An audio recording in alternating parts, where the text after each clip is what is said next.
We're going to be talking about our 2017 Lagrein. Catalina, where is Lagrein from? Lagrein originates from the Alto Adige, so the very northern part of Italy, at the foot of the Swiss Alps, I believe. Very nice.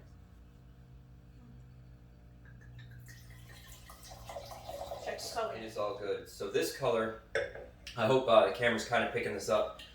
This is actually darker than a Petite Syrah. It's almost inky in its color. Stains the glass even. Completely opaque. I mean, you see nothing under So here. you guys know, we opened up this bottle about 15 minutes ago. We let it breathe for just a bit before pouring it in the glass. It's sort of, it hits you. Spice in there. Well, it's that black cherry, sort of anisey aroma. Oh yeah. It smells too good to try it. You would think that this is going to be like a really huge wine, as in very, very heavy and palate dominant. There's a definite softness to it that you wouldn't expect. I mean, it's definitely one of those wines where you look at it and you think it's going to be this huge, heavy hitter, and it's just, it kind of flutters across your palate in this weird, sort of delicate way. A very unique tannic structure to it, and it's right up front, and then it passes over your mid to your back palate with a softness. If you ask what Lagrein tastes like, there's almost no way to equate it to another grape, to another varietal. What I love about this wine, there's a lot of flavor in this anise that you spoke about, but there's a very velvety sort of aspect to this wine. And I can't believe how soft it is. It's something floral. It's hard to describe exactly. It's just not what you would expect. Picking up from this, I mean, look at the excellent legs on this wine coming down the glass here. But what do you pair it with? yeah, like mustard is like a mustard crusted pork tenderloin. Something with herbs as well. Tarragon. Fennel even. Yes. Yeah, tarragon. Oh, tarragon would be perfect. Like a goat cheese spread with fresh tarragon and maybe a little bit of roasted garlic would play nicely. Just that it has this like delicate way that it hits every part of your mouth. Salmon, like a grilled or roasted salmon with some kind of a Dijon cream sauce. If you're one of those types that likes to cedar plank and then put like a Dijonnaise with tarragon.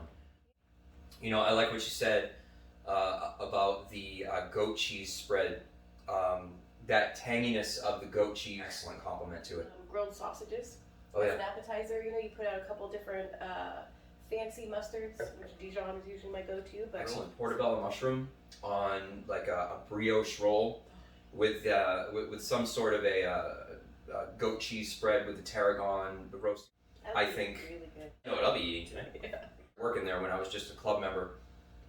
Catalina had told me about Lagrein, and she kind of educated me of where it came from. Dave was standing there at the bar and actually went over and grabbed the bottle and gifted it to me. I didn't know whether or not to accept it because. So that was my first introduction to Lagrein. And all these years, I thought it was because of my charm that you joined the wine club, and I find out it was Dave. I think it's definitely a star and one of my favorite wines at the winery. Really a standout. This is a showstopper for certain, and it's one of those that you bring it to a party. It's a good talking point. I mean, you could bring this out in any crowd. It sparks conversations no matter what.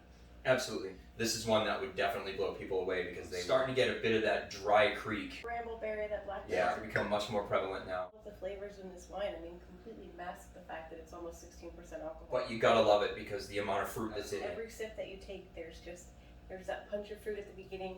It doesn't really mellow out. It just kind of changes a little bit. It evolves as you're sipping on. The tannin right there at the beginning. It's a very complex well one. integrated. Probably incredibly tired of hearing me say it, but especially when it's young. This one's not as young. You know, when I taste this out of the barrel, my initial thought every single time is that it tastes like Dr. Pepper without the sugar. I have heard you say that before. Yeah.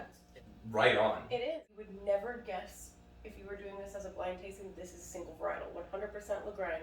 There's nothing else added to it, and it has so many facets to it. It has so many flavors. There's so much. Yeah, that cola's starting to kind of come out a little bit more. I think you're not starting cola, Dr. Pepper. It is a different thing. It me the fact that it smells like such a heavy wine, but it is not a heavy wine. This is just awesome. A little bit of like a charcoal type of aromatic as well. Maybe, it might be a little flinty. Wow.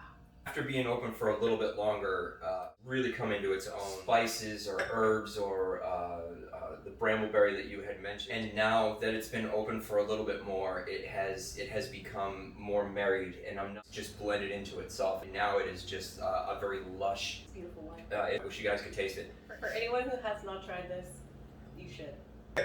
It's certainly worth trying. And It's interesting. If you ever get that palate fatigue where you've tried the same wines, you know, you've had a ton of Zinfandel, or you always buy wines from a certain county, or you always buy wines from a certain region of Italy, this will blow your mind. It will blow your palate away. It will blow your really mind. unique and It's so good. cheers. Here's to you. Cheers to you.